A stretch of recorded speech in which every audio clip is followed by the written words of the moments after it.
কত স্বৈরাচার আমরা দেখলাম, কত অহংকারী দেখলাম, যাদের তর্জনী হেননে লক্ষ কোটি কোটি মানুষ উঠতো আর বসতো। তাদের জিল্লাতির সঙ্গে আল্লাহ রাব্বুল আলামিন কতজনকে বিদায় করে দিলেন। ফুলের মালা নিয়ে কুলাতে পারে নাই, পা থেকে শুরু করে গলা পর্যন্ত ফুলের মালা দিয়া ডুবাই দিল ভক্তরা। আবার আল্লাহ রাব্বুল আলামিন এমন শাস্তি দিলেন, ফুলের মালার পরিবর্তে জুতার মালা নিয়ে জেলের মধ্যে ঢুকাইয়া দিলেন। ঠিক কিনা গণ?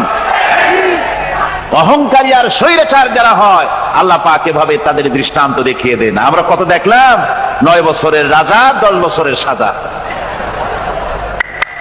পৃথিবীর মুখে যারা অহংকার করে, যারা স্বৈরাচার হয়, আল্লাহর আইনকে যারা বৃদ্ধঙ্গুষ্টি প্রদর্শন করে, আল্লাহ পাক তাদের জমিনেও দেখান।